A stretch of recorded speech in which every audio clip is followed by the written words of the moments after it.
What's up, guys? Welcome to this video. We're going to be going into goal setting and the principles taken from the book Psycho-cybernetics. This book right here. I just finished it. It's a really solid book. Very much enjoyed it. Thought there's a lot of actually new things that I've started to implement in my life. So yeah, super cool book.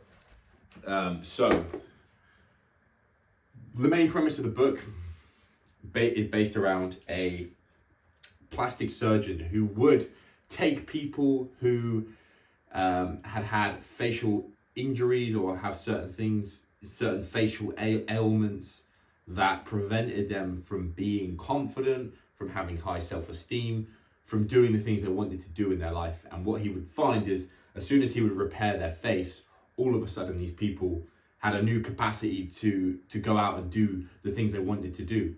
They would be more confident and they'd be more happy and their life would improve, right? But in some cases, what he found was that despite fixing the person's face, they, for some reason, they still almost believed that their face was a mess. And what he realized is it wasn't so much the face that was changing the person, it was the image of themselves that they had. And having that facial reconstruction actually allowed that person to change the internal image they have of themselves. But he realized that not in all cases that would happen. So it's really about our beliefs and our self-image and how we perceive ourselves that determines our success. So that's the first one, right? Our self-image. Like, do we even see ourselves as someone worthy of success? Do we even see ourselves as someone who is allowed to be happy or allowed to be successful or allowed to do certain things? And that's all down to our self-image. Your self-image actually prescribes how much you're allowed to accomplish in your life. If you believe fundamentally that you are somebody who isn't worthy, that you are a stupid person, or you are a poor person, or you are not a funny person, that self-image and that belief about yourself will prescribe the capacity to which you can do that thing. If you believe fundamentally, I am an attractive person, I am a successful individual, I am someone that could make a lot of money, impact a lot of people, I am someone who is respected and who is charismatic, then that automatically prescribes a new capacity for you to unlock and to actually become the person you want to be.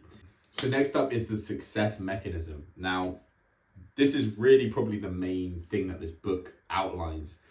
And it explains about how there is essentially a mechanism in our brain that's working subconsciously through our nervous system, through our brain, to work towards goals, whether we are aware of it or not.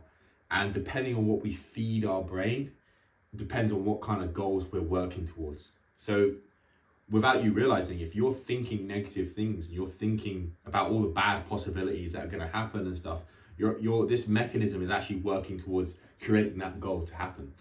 So what's super powerful about the success mechanism is that we feed it positivity, okay? But more importantly than that, a clear goal, like a very, very clear goal that's been visualized in our mind, that's very distinct, like this is the goal I want to accomplish. Now, if we give a clear mental image of the goal we're trying to achieve, if we give our brain that, you give it the what and it will figure out the how for you. And that's not something you have to figure out. Your automatic mechanism will actually do the work for you. And that's what the premise of the book is about. And that's one piece of the puzzle. So you give the goal to your brain. Your brain's going to start figuring out ways through the subconscious mind. It's not even you consciously doing it. And you will get the how. And that's the beauty of it. And this ties into other principles, things like vision boards, for example. You know, you're giving your brain this goal. Okay, this is what I want to get. And without you realizing, you're subconsciously acquiring that goal. So your brain, so one of the key things to do is to always feed your mind positive thoughts about this goal. You always have to have this internal belief that it's going to happen. You have to feel positively about it.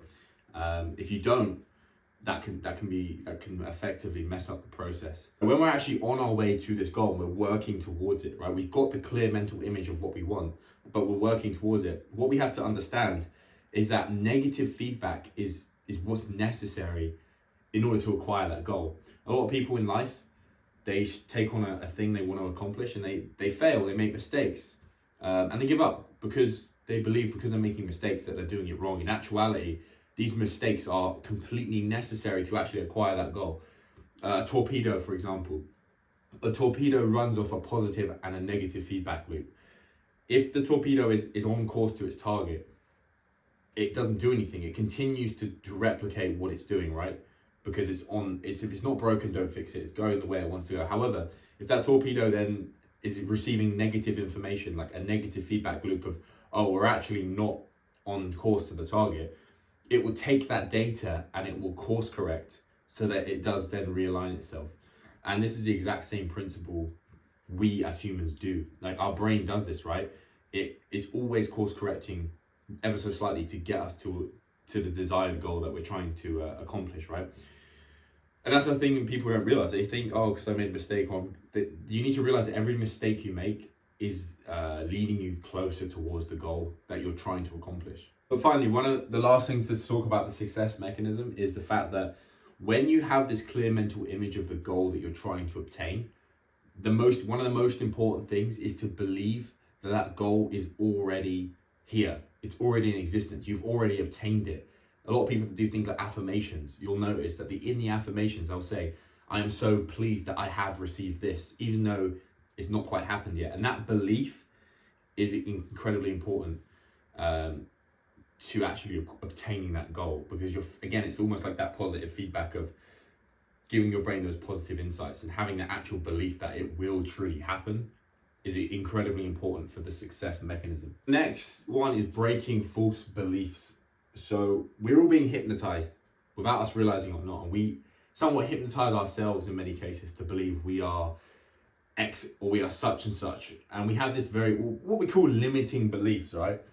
Or false beliefs that hold us back, that stop us from actually tapping into our full potential because we've capped ourselves off at a certain maximum level, okay?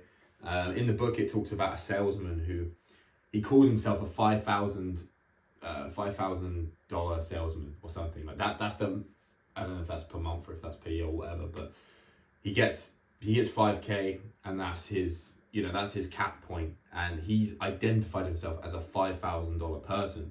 So he would always get stuck on that number, and it's because he created an identity around his limits basically. So we have to de-hypnotize ourselves, and we have to reintroduce, we have to let go of these negative beliefs. And a big way we can do that is through anchoring positive beliefs. One of the biggest things or something I tell my clients a lot too, is the brain needs proof, not promises, right? You can tell yourself all you want. I am confident, I am this, I am that. But we need to actually rationalize and have something rational to be like, okay, where's the proof, The brain needs to be able to rationalize. It needs proof. So we want to anchor positive beliefs. So we want to look at our life, look at situations we've been through, and we want to find times where we were successful, where we were happy, where things were going in the right way. We want to actually almost go back to that time, visualize going back into that time place of our life, and using that as an anchor, almost re-experiencing, because a big thing the book talks about is how the brain can't tell, the imagination can't tell the difference between, what's real and what's imagined. The nervous system can't tell the difference. So when you use your imagination to go back in time and to relive those positive experiences, what happens is you're actually able to access a higher part of yourself.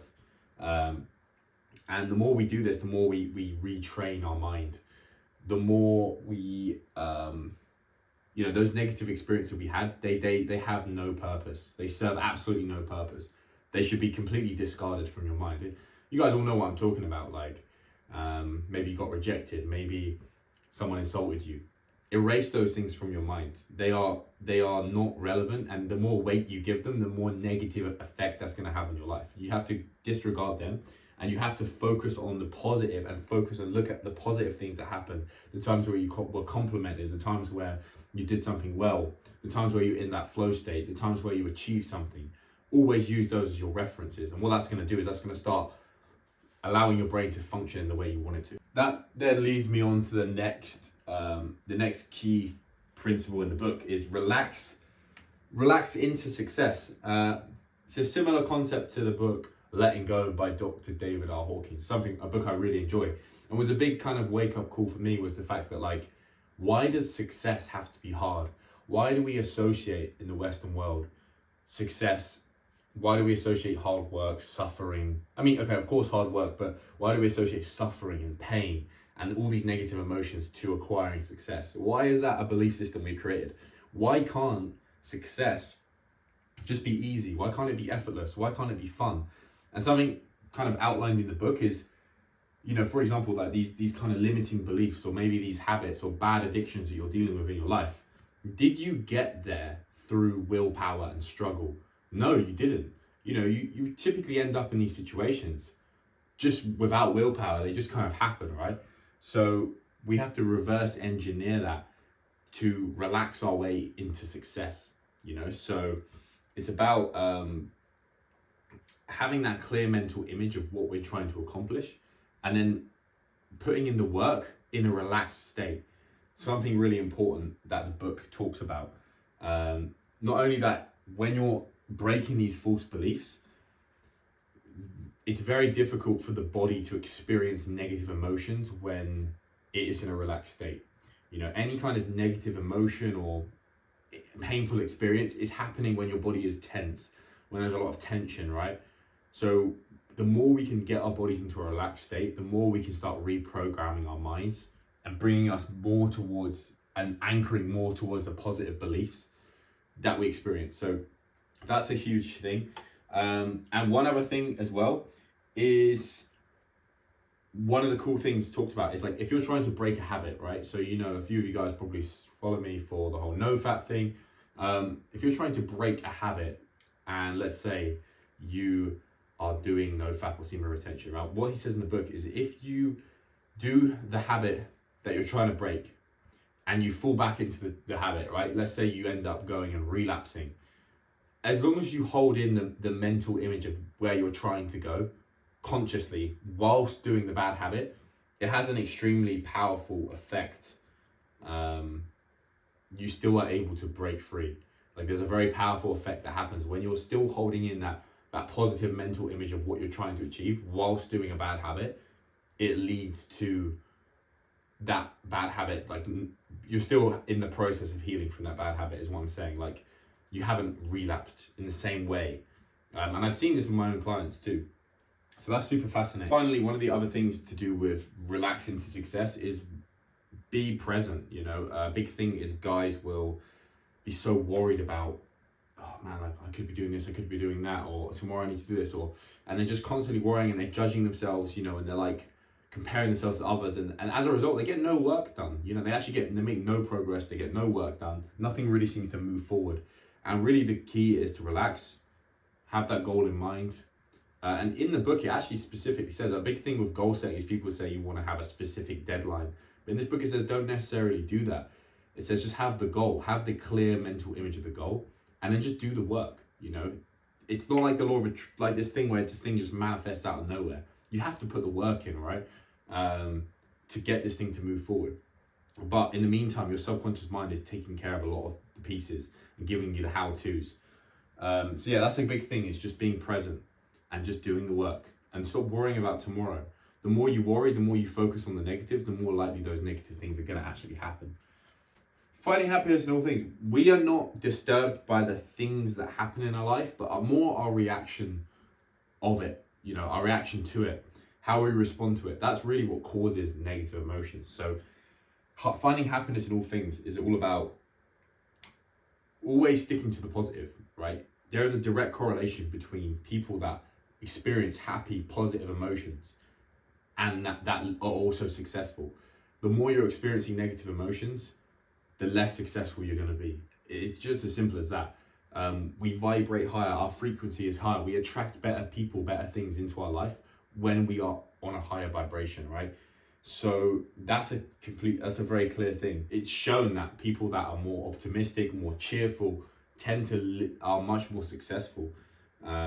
Businessmen, putting a ton of pressure on themselves, saying, if I don't, this one sales call, everything counts. Like, I have to get this right. I have to sell this client, rather than just having the mindset of, look, I have literally nothing to lose. Like, this call, it's not gonna, I was fine before and I'll be fine after. If it goes well, it's just a bonus, right? Having that kind of mentality is going to be super crucial. Having a specific goal that we're moving towards in our life. We are very much like bicycles. When we have a goal we're actually pedaling towards, we're stable, right? The bike stays upright, it doesn't tip over. And that's where we find happiness. If we don't have any specific goal we're striving towards, especially as men, we're not going to be happy. It's just, this is why a lot of people struggle with this type of thing. If you don't have a goal, you're not working towards a goal. It's like a bike. If a bike stops, if you stop pedaling on a bike, eventually that bike's going to stop and it's going to tip and fall over.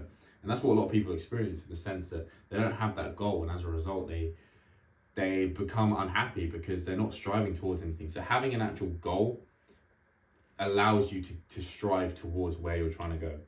Yeah, so the failure type personality, the aggressive energy they feel, they pump it into self-destructive habits that destroy them even further.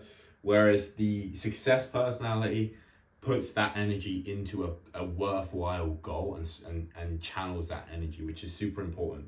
Having resentment, having negative emotions, you will never be able to be the best version of yourself. If you're carrying around a deep level of hatred or a negative energy, you physically cannot be the best version of you. You cannot show up the best for you and the people around you, because that emotion is going to hold you back.